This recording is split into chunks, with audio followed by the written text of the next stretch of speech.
Welcome to another episode of Elevate Your Grind, brought to you by Cannabis Lab. Like I said, we're going to start doing as many of these as we can to bring you guys some great content to consume while you're stuck in the house. The beautiful thing, the unfortunate thing, we're in a terrible situation, but it gives us access to people across the country. You know, by going virtual, we can get some awesome operators from other states, not just Florida, and bring them in to educate you on what's going around the country. The guy that I have on the show today, Christopher Jensen, everybody knows him as CJ, is a rock star in his own right. He's killing it up in Maryland. He's part of the National Cannabis Roundtable, doing an amazing job. I've known him for a little bit now. So when I had my daughter in October, leading up to that, there was a group of dads that I actually met in this industry that were going to be new dads. Tyler Bernlein was one of them, and CJ was the other one, who were basically talking me through the whole process because they were having their, they were going through the second round of being a dad, and I was going through the first round. These guys are like, don't worry, it's going to be okay. You're going to love it. It's going to be amazing. So everybody, please welcome Christopher Jensen, CJ, my one of my dad mentors and someone I definitely admire in the industry. Thanks so much, Todd. I don't know how sane I am. I'm 48 years old with round of kids number 2, so with the 8-month-old. But anyway, just believe everything I say. Keep going with that. Absolutely, man. So I'm very happy to have you on the show. You guys are doing awesome things up in Maryland. So Mana actually, and not so much in response to COVID-19, but I'm assuming the timing just worked out pretty well. You guys just opened, there you go, the drive-thru dispensary in Maryland, right? Sure. Yeah, absolutely. It was a long time coming, but it's one of those things that cannabis is obviously more sensitive socially than most topics. It's no big deal for CVS to throw a drive-thru up and throw opioids out the window. But for us with cannabis, we have so many regulations we have to go through just to buy cannabis, just checking into a dispensary, a medical dispensary, showing your ID, checking the state inventory, going to secure areas, everything that goes along with it. That we at that particular location, we had bought an old bank building that had this great drive-through attached to it. And of course, the minute we built it out, we thought, gosh, one day we'll be able to utilize this drive-through. Yeah. So we started working with the state literally years ago, helping them write some regs around what drive-through regulations would look like. It's one of those occasions where you definitely ask for permission. You don't beg for forgiveness. I wasn't going to open it up and then have the state come in and slap me on the hand. Yeah. I wanted to work with them in advance.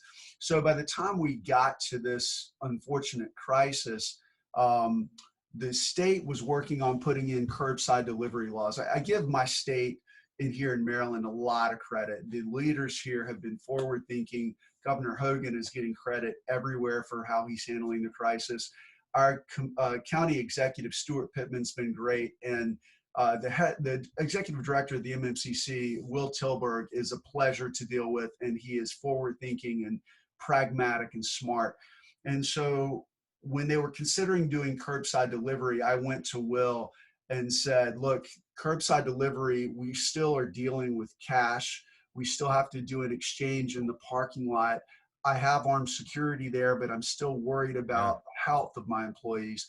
Could I go along with those regs that I gave you for a drive-through? And he said yes. The great thing about it is that we had built in so much security around the drive-throughs. We have these high-speed garage doors that go foom, foom, foom, foom. They're and I saw you actually have your logo on them too, right? Yeah, they got logo on them. It's very cool. They're these mechanized garage doors. So we tried to mimic the process of going into a dispensary with our drive-through. So just like somebody would come in and they'd come into a public area and check in with their ID and maybe sit in a waiting room and wait to get called back to the service area, the same thing sort of happens here. We have our people go in and they drive up here. I can even show you with my background picture. How about that? Technology they drive in and they check in right there on the outside and they buzz themselves in. And then when they drive around, and you can't really see it on the other side of this picture, but when they drive in and around, one of the garage doors opens up, The car pulls in, it goes down, and now they're in a secure area. Oh, wow. Transaction happens, and then that high-speed garage door on the front goes, opens up, and they pull out, comes down, and somebody else comes in and buzzes in on through that intercom I showed you guys. So it's very cool. That is really cool. So is it set up just like an old bank still, where you've got that little drawer that comes out? So they come in, they put their ID and everything in. I mean, in this situation, I don't think there's anything better. That's the only place that I've left so I told you, I have not left the house since the 12th. The only place I have gone to was the bank because I had to make a deposit, and I felt like the cleanest transaction I've made in weeks. It's exactly like that. We did upgrade the bank drawer to have a little wider bank drawer. We do have the pneumatic tube. We've only been using one lane so far, and mostly just for efficiency. We've just been using the one lane. The pneumatic tube is on the back lane, but yeah, it's a clean transaction with one exception, Todd. And I'm going to say this. I mean, I hate to bring up. I know you wanted to talk about National Cannabis Roundtable and the federal legislation we're working on later in this, but I'm going to tell you right now, one of my big concerns is cash is dirty. Yeah. And I've got my people with gloves on and antibacterial and Lysol and everything else. But at the end of the day, I have my patients that are coming through my drive-through are often have suppressed immune systems. They're often dealing with things. They need their medicine, and I'm worried about my people coming through, and even in that transaction where there's not even 6 feet. There's a wall and glass in between them. They're still getting cash through the drive-through drawer. They're still making change, and it's not the same as being right there in front of people.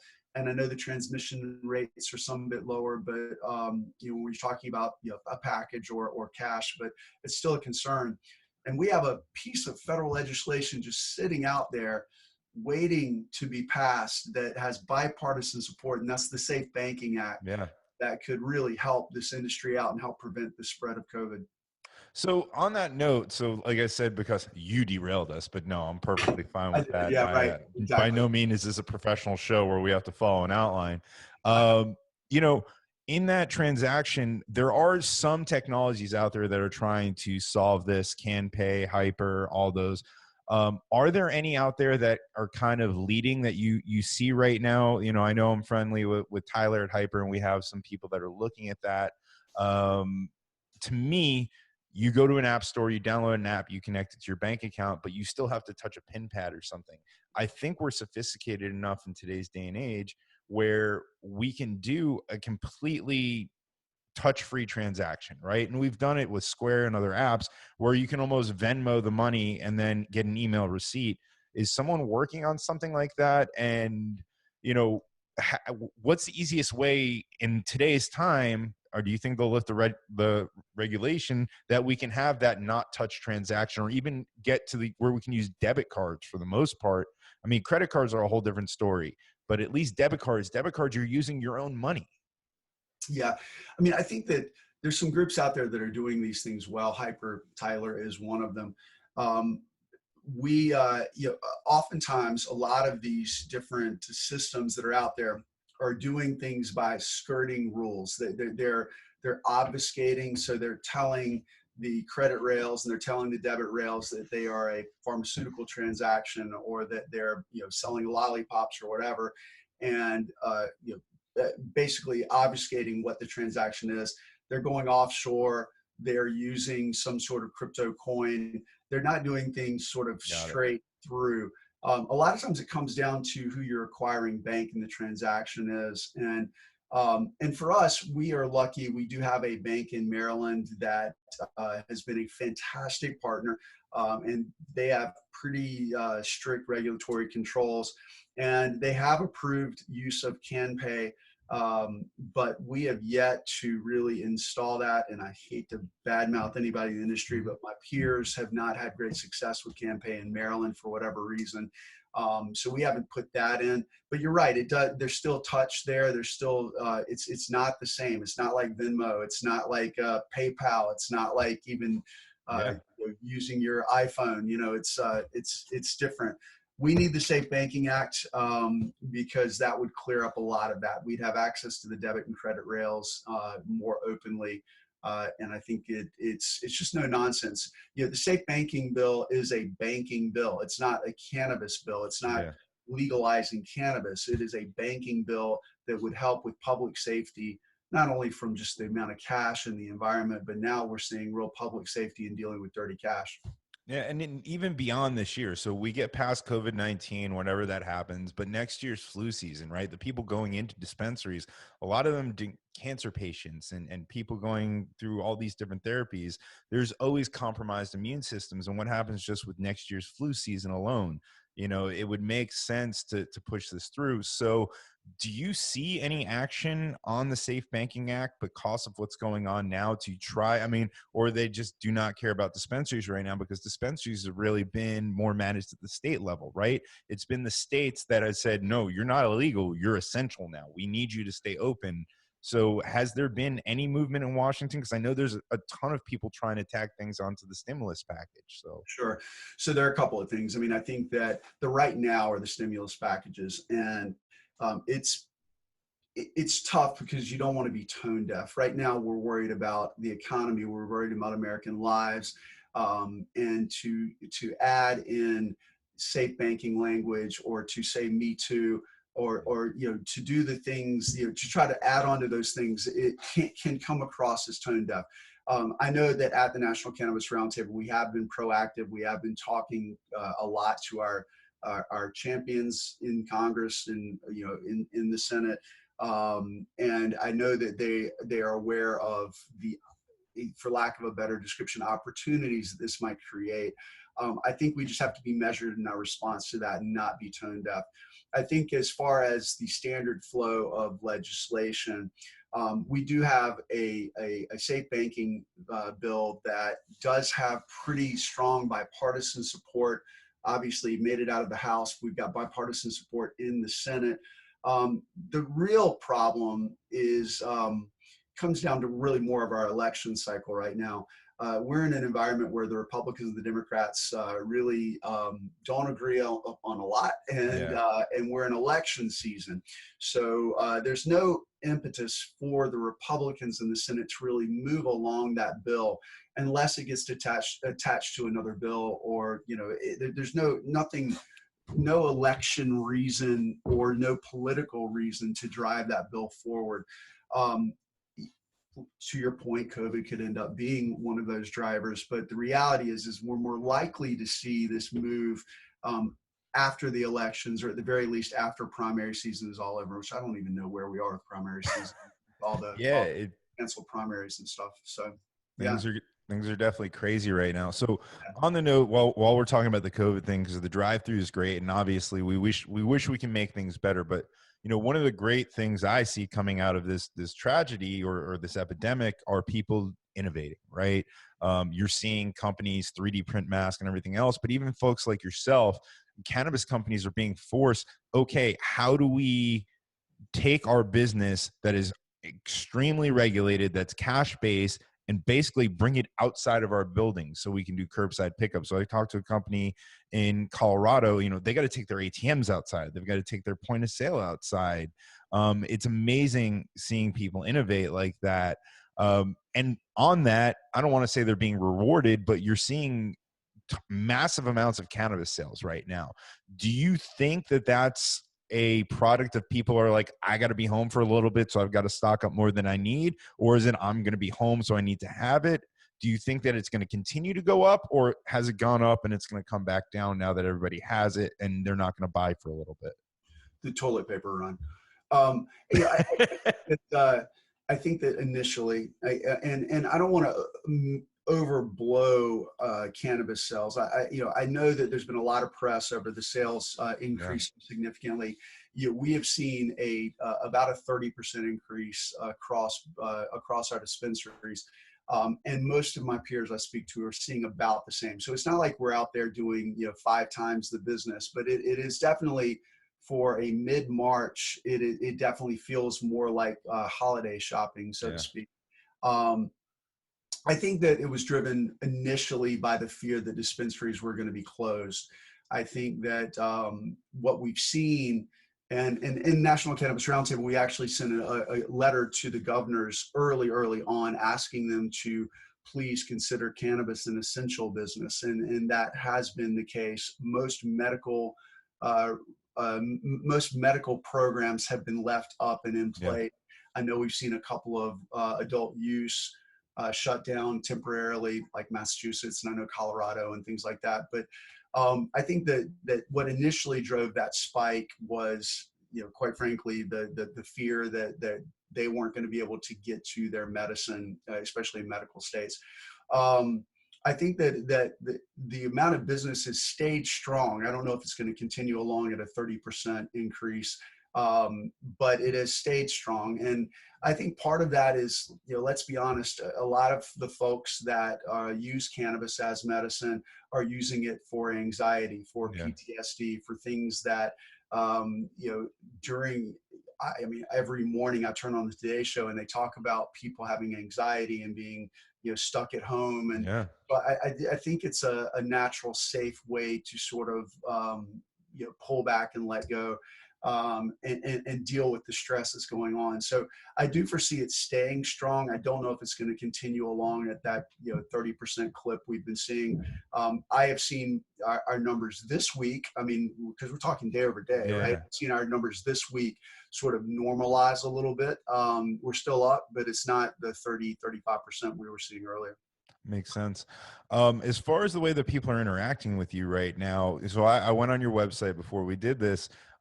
Did you guys have that pre-order set up beforehand, or was that something? Because I know a lot of companies that don't have curbside or anything else, they don't, maybe they have a slight integration with Weed Maps or Jane or something, but they don't really have that pre-order pickup, or at least in a way where they can start the transaction online. Did you guys have that set up? Is that something that you already had, or was it special for this?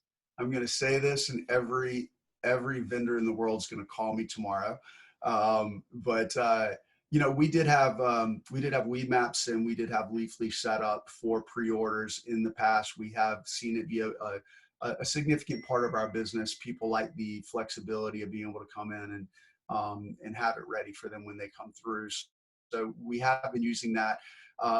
I think what has happened is that because we basically closed our doors to the dispensary, because we now have the ability to do curbside, because people have the drive-through, when they're coming in and they're not ready, they haven't made a pre-order, we will actually do consultations on the phone, standing across the parking lot from them.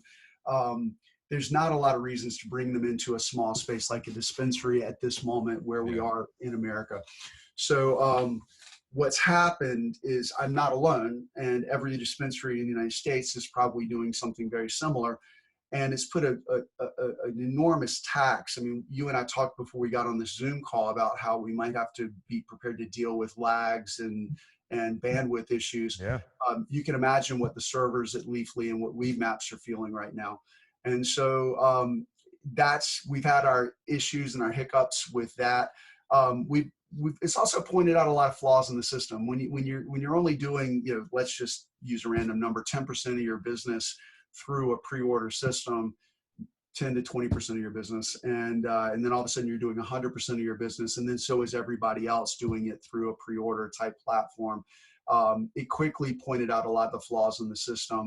How it relates back to our inventory, how we are able to push sales out on the pre-orders. Do they reflect in their carts? They're things that are little hiccups that we were easily able to fix when we were face to face with people or we were talking to people. Yeah. And now it's a little bit more difficult. So, cannabis is a nascent industry. I mean, I know we've been doing this for a long time now, but technology hasn't caught up. There are a lot of things that haven't really caught up in cannabis, and it'll all come. But it takes things like this for smart entrepreneurs and innovators to go, wait, I can do that better, and create something for us. Well, I'm gonna give it a chance to plug myself right there. So at Real Cloud Pros, we're seeing that, right?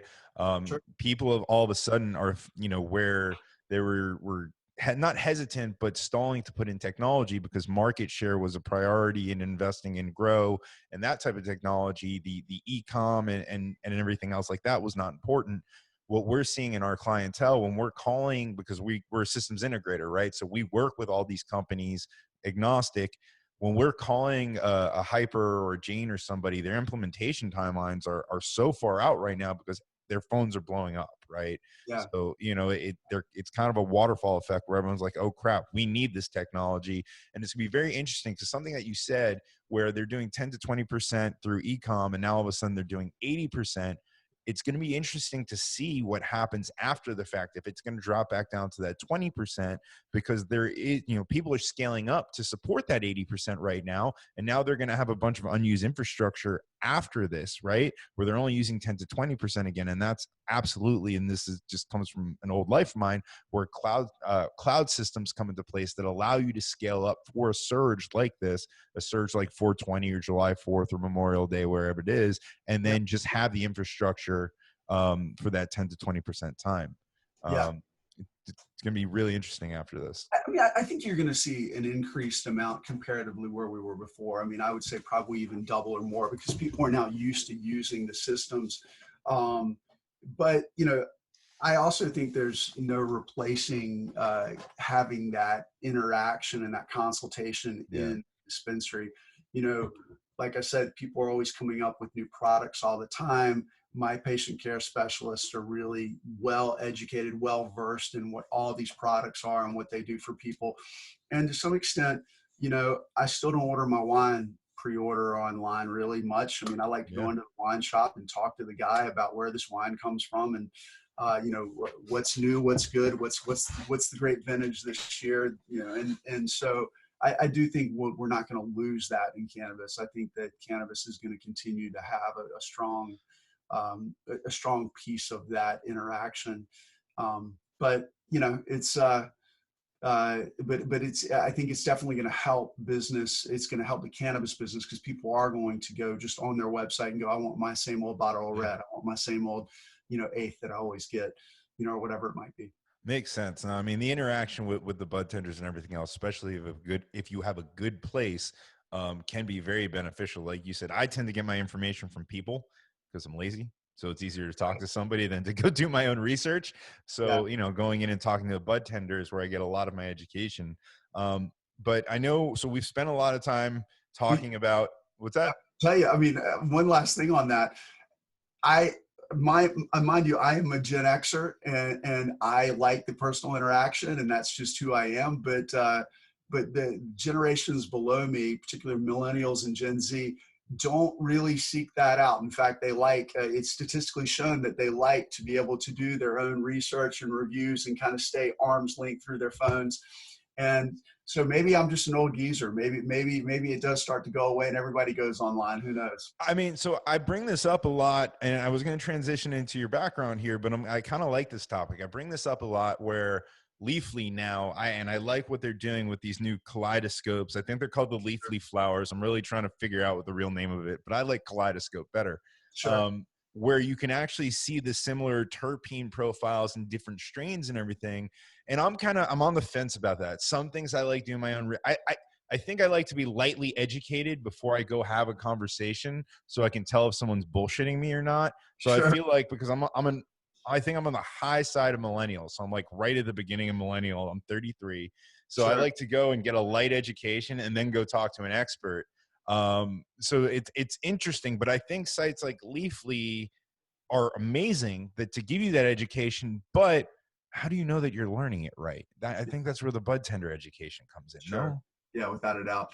And, long before I opened my first dispensary, our team went on a trip out west and went to Colorado, Washington, Oregon, California, and we just toured dispensaries to try to figure out what worked, what didn't work. And we came away with really three things that separated one dispensary from another.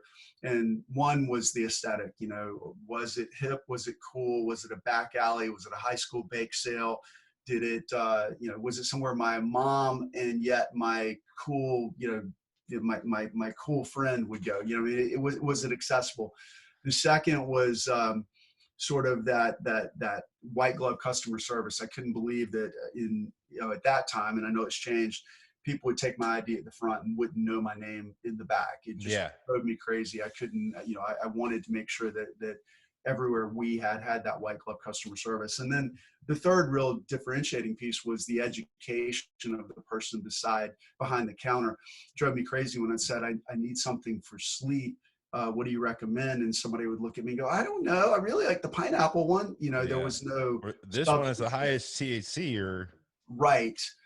It's sativa or indica, or just going back to something that lacked effort, quite frankly. And so, we spent a lot of time and money on all three of those things in every single one of our dispensaries. We have Dustin Sulak from healer.com has done a series of training videos, did one-on-one training with my people up front, but then did a series of training videos that all of my people watch, and they spend literally a week online learning through different tests and things we've set up, and then they spend a week shadowing before they ever can get to a place where they're doing the consultations and being behind the counter. So we're pretty heavy on the front end. We make investments in our people. I think education is definitely the most important part, and that trip you guys did to Colorado and California must have been some real daunting due diligence, man. I'm going into dispensaries and looking at product, huh? It was a lot of fun. Just so you know, if you get into the cannabis business, this can be your job as well. I'll say this about the cannabis business, and this is why I always make time to do things like this, and always try to make time for people that want to get into the industry. We had big delays in Maryland. We got ready to make applications. It got delayed. We made applications. We waited over a year for the results to come back. It took us well over a year to get open. And I'm not one that sits still really well. And so what I ended up doing at the time is I did some research, and these, and I wanted to figure out who the top men and women in the industry in 2016 were. And I just started cold calling them. And I would cold call the CEOs of these big companies of, what was High Street Capital Partners, which is now Acreage, and Dixie Elixirs, and calling all these folks and just saying, hey, my name's Christopher Jensen. I'm thinking about getting into the cannabis industry. Can I come out and take you to lunch? You can't do that with Google. You can't do that with Apple, but you could do it in cannabis. And all of these folks were so kind to me. I created a pretty amazing black book by doing it in my networking, but it was, they were so kind with their time.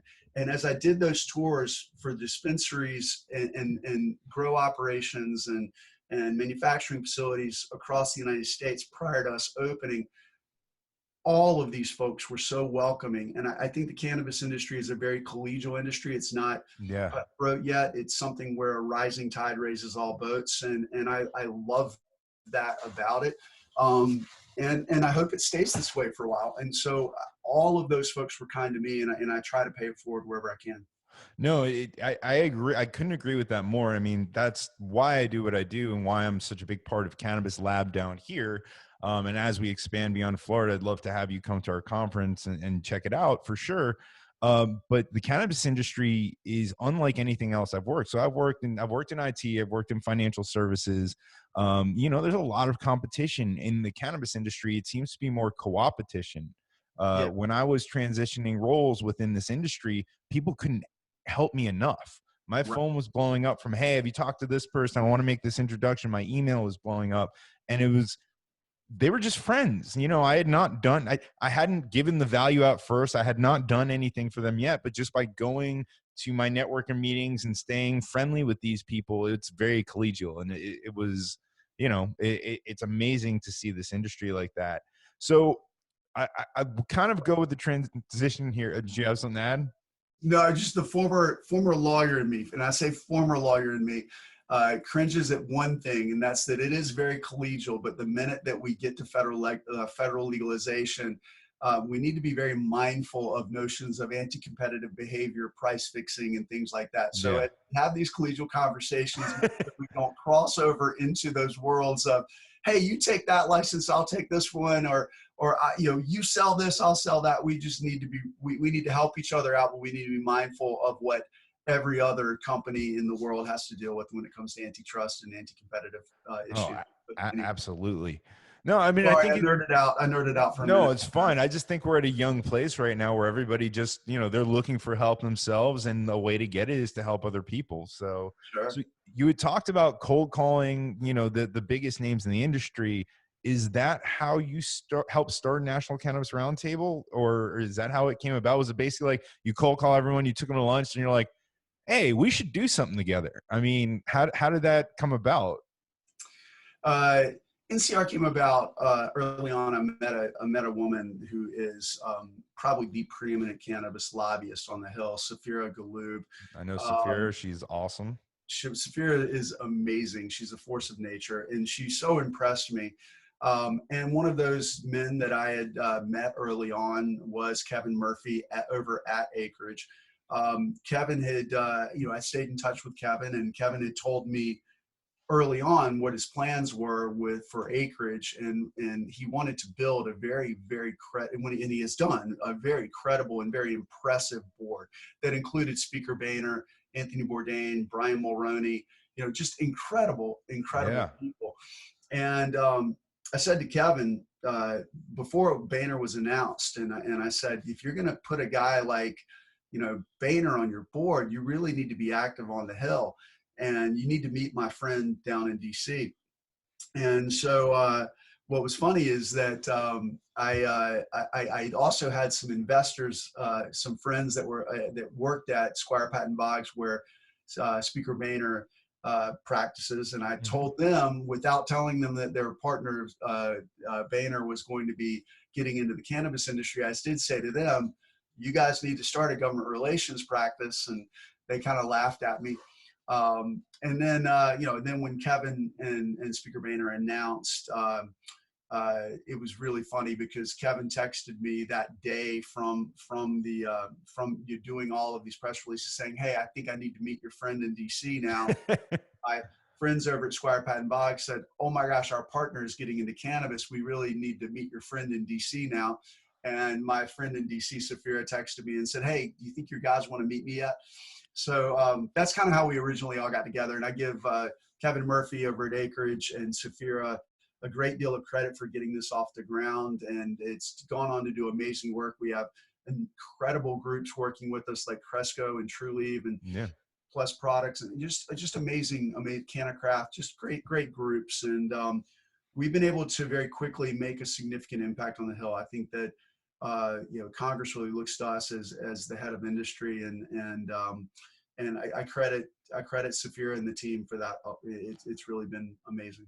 No, it's been an amazing group. I know a few of you guys, and they're all great people involved. But I want to get a little bit more focused on you now. So I know, so I've done a little bit of research on you. So I saw you founded your first company back in 2008 in your basement, correct? Is this the basement we're looking at, or is it a different basement? Several houses ago, but yeah, it was a basement across town.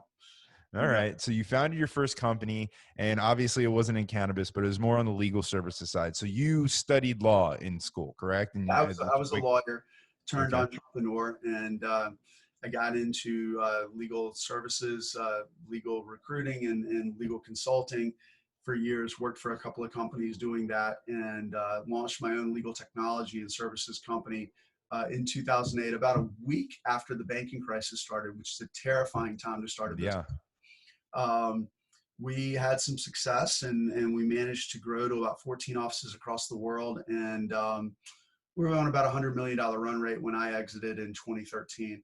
I got there and sort of looked around and was trying to decide what I was going to do next. And, the two hot things going were crypto, and people were talking about this new cannabis industry. Yeah. I know enough about crypto to lose my ass. I'm glad you went with cannabis over crypto personally. Yeah. I think in between, I got involved in the venture industry a little bit by setting up a venture capital portfolio accelerator, which was sort of right there aligned with my passion of being an entrepreneur, advising and working with early stage companies to help them progress and get future funding and really grow as companies. And that was a lot of fun early on. I think that I just had this itch to go back and really be an entrepreneur again and start over. And That's kind of what we did with Mono. It's amazing. So I have a good friend of mine, and I haven't mentioned him on the podcast yet, but he's probably the most successful out of my internal group of friends, like the guys in my wedding party. And he has the most money of us to invest. And he kind of looks at me and goes, I don't want to invest in a company. I want to, he goes, if I invest in a company, I want to take control of it. So it seems to me there's a lot of entrepreneurs that get to the point where they can easily be investors and let their money work for them, but they're so hardwired as entrepreneurs. They're like, wait, I'm giving you how much? No. I got to tell you what you're going to do with it. Right. That you end up just going back in and doing your own thing again. Sure. Yeah. And there's so many of my friends that did that. You got a couple of ways to go. I mean, you could sit back and make nice investments in the market and have sort of a passive income and go on to whatever the next gig is. But most of my friends that were entrepreneurs that had some sort of exit just get the fever to go back at it again. And, I don't know that I'm ever going to change. I feel like I probably have, 4 or 5 at-bats in my lifetime to step up to the plate and do something like this. And the way I'm looking at it is I'm sort of on my second at-bat. So what led you into cannabis? So I read an interview with you and it said that you had talked to a friend of yours who was a physician. And they said, it's amazing to see the difference when I can prescribe cannabinoids to people over opiates. And was that your initial interest in there, or was it kind of the combination of this is a new industry, there's a lot of opportunity, and I'm also doing good? What was the leader into cannabis?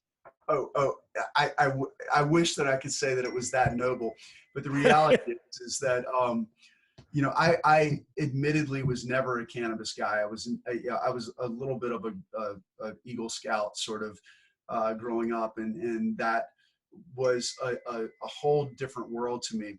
But once again, when I got out of my business, I was looking around for sort of what's next. And a lot of the company, early stage companies I was working with were technology companies, and I'm not a coder. And I, just was trying to figure out, I didn't want to go back into the legal business, and really cannabis just looked interesting to me. And I had a neighbor of mine, a friend of mine, came to me and said, you're like the perfect guy. You got to do this. You got to get into this. And I looked at him and said, are you crazy? I'll lose my law license. I'm never going to do it. I basically just blew him off. And I lived in this great building at that point, and where it was a little bit like Melrose Place. Everybody knew each other. And so what you're talking about is a couple weeks after I told the guy no, this buddy of mine came up to me in the hallway and said, hey, I heard you're thinking about getting into cannabis with our buddy Mike. And I said, he told me I should. I said, but I just could never do it. And that's the one. This guy's one of the top orthopedic hand surgeons in the world. He ran a fellowship at Mass General at Harvard, and when Massachusetts went legal, and he said, CJ, you don't understand the difference in my patients' lives that it made when I was able to prescribe cannabinoids instead of opioids, or have my pain guys prescribe cannabinoids instead of opioids for pain, for bone pain. And that was the first time that it kind of stopped me in my tracks. I said, okay, maybe I should look deeper into this. So I did a bunch of research, and I realized, hey, I might be able to do well here and do a little bit of good. And so I called my mom, my Southern mother down in Charleston, South Carolina. And I figured that if my mother would bless it, then I would do it. And I gave my mom the spiel, and my sweet Southern mother at the end of my spiel, she comes up, she goes, well, can I invest? And I knew I was in. I knew I was. There you go. Now, my business partner, Matt, and I decided to team up to do this together, and he is amazing. At some point, I want you to meet him. And we worked together to do this, and we put a lot of our own money into making applications and getting a consultant and doing all the things that we needed to do. And I got done, and we were waiting around, and I was doing my cold calling, like I told you. Yeah. And my 12-year-old at that point, he's now 17, but my 12-year-old comes home from school one day, and he goes, so Dad, you're going to be dealing in the sticky icky, huh? The kind of buds? And the reality is I had this panic moment because I had no idea what he was talking about. And that's how little I knew about cannabis. And so I threw myself in to learn as much as I could. It was legal at that point to grow plants in DC. So I ended up growing plants on my own in DC. Wow. You can't learn. You can only. I mean, I learned so much just in one growing season with Yeah. that plant. It's sort of an amazing plant. They call it weed for a reason because it does just grow. But then it gets really temperamental, and it's just sort of amazing, that journey to learn. And I threw myself into it because I'm really not a 50% person. I'm kind of all in or not. Yeah. So what ended up happening is we got down the road and we had all those delays, and I opened up my first dispensary, and Matt and I opened up. And that first week I had 3 people in the waiting rooms at 3 different occasions come up to me and say, "Are you the owner?" I said, "Yeah, I'm one of the owners, my partner Matt over there." And they would start crying and they would hug me and they'd say, "Thank you so much for all your work to get this open." And I realized pretty quickly that I wasn't really going to do well in this industry, but I was going to do a lot of good. So it really flipped the paradigm. There's been no money to make in cannabis yet. I know a bunch of people made money going out of the public markets in Canada, but we've got a long ways to go before we make money in this industry. In fact, running an operationally profitable business is difficult. You'll probably say we're doing that, but it's a very difficult thing. That's why we had the bubble burst on the public markets. But I will tell you, the impact I'm seeing in people's lives every day is astounding. And we get all walks of life. We get the client that I expected to get, which was the 20-something stoner type, the stereotype that you expect, that would have their faux medical cards, is what I expected coming in. And the reality is the majority of my patients are over 50 years old and they have legitimate cards. And I'm a vast majority. I'd say only 12%. I think I did my numbers the other day. It was like 12% were in their 20s. Most of my folks are over 50 years old and come in with legitimate medical reasons, and they have these cards. It's really astounding, the good.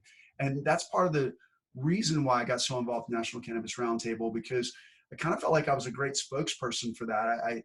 I come from some bit of a political family, and my uncle was one of Clinton's appointees, and so I felt like I needed to go with my suit and stand there in front of these politicians and tell some of these stories. And that's been the biggest lesson I've learned in this industry in the last 5 years, is just the good this thing can do.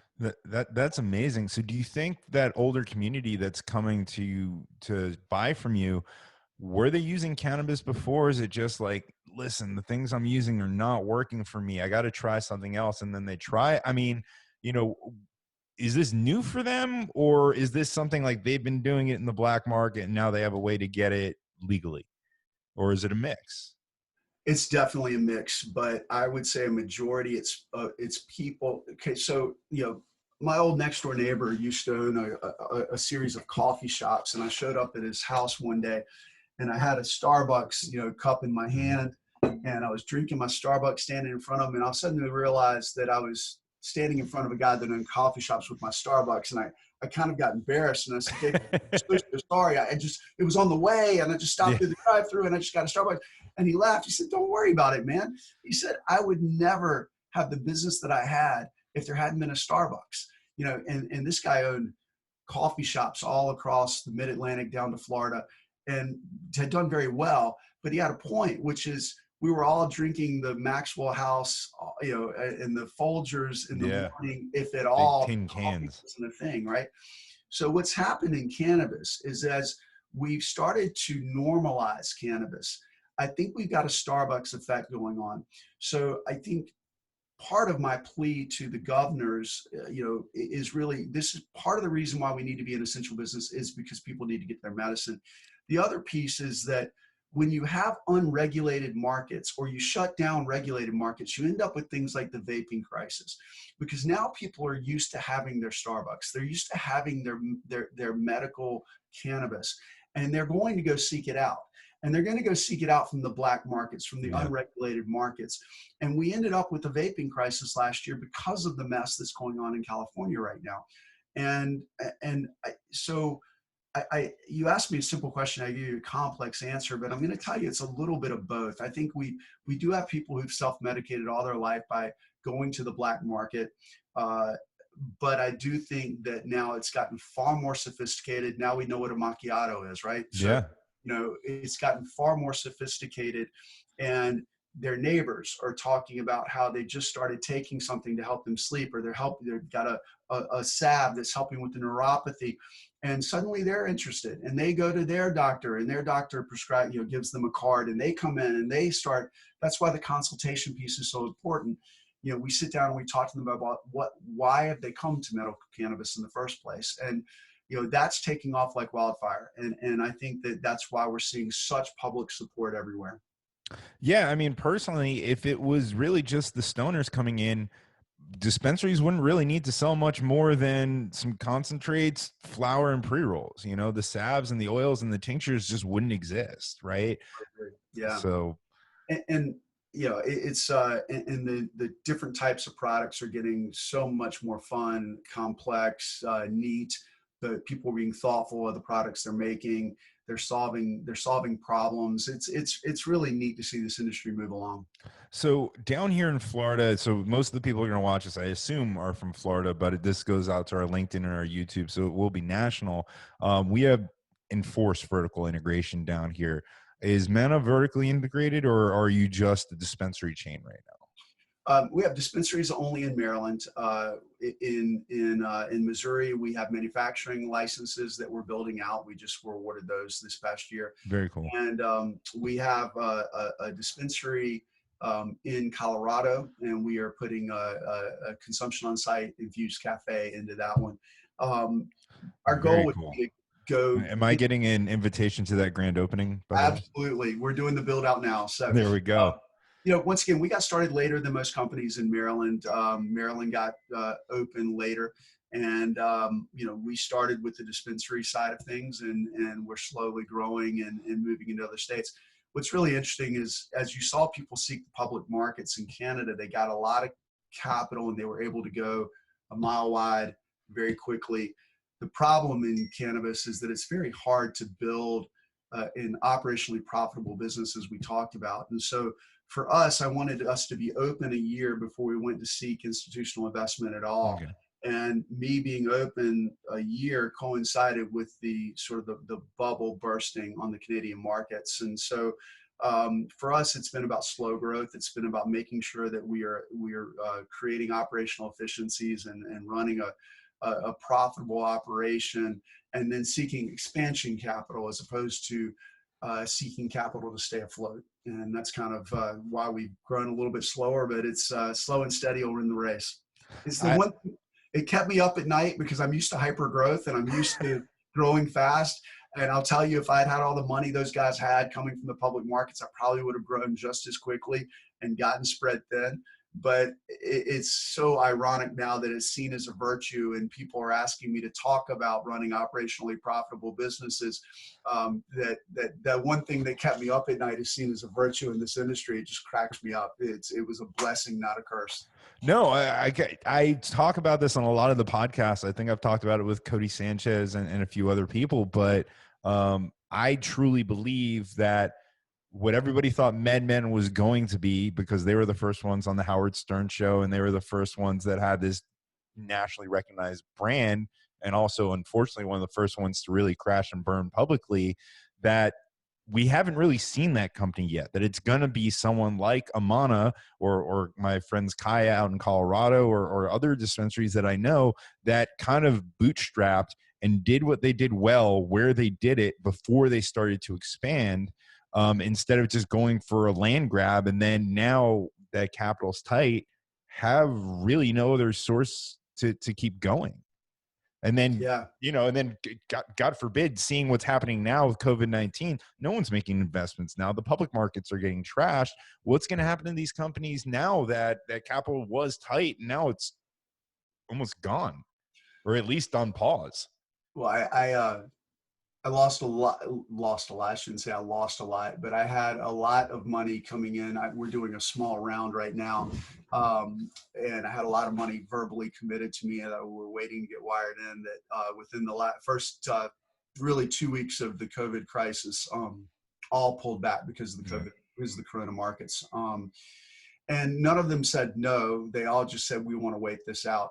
So you talked about nobody's writing a check right now. You know, my whole thing on this is I told everyone that had verbally told me they were going to write checks, and I continue to tell people that are interested that nothing's changing about the cannabis market through COVID. You know, we've been deemed an essential business. We've been shown that we are some bit recession proof. We are in a, the cannabis business still has the same hurdles we had when you made the decision to get into this. And we will see these force multipliers. There will be things that will make the valuations of these companies go up. You know, I've never run a business before without having a credit line, and we're working just out of operational cash flows. That's terrifying to me. Week by week, you know, we work off our operational cash flows. I've never made acquisitions in my career without leverage, and we have no access to leverage here in this industry. So that Safe Banking Act will be a force multiplier.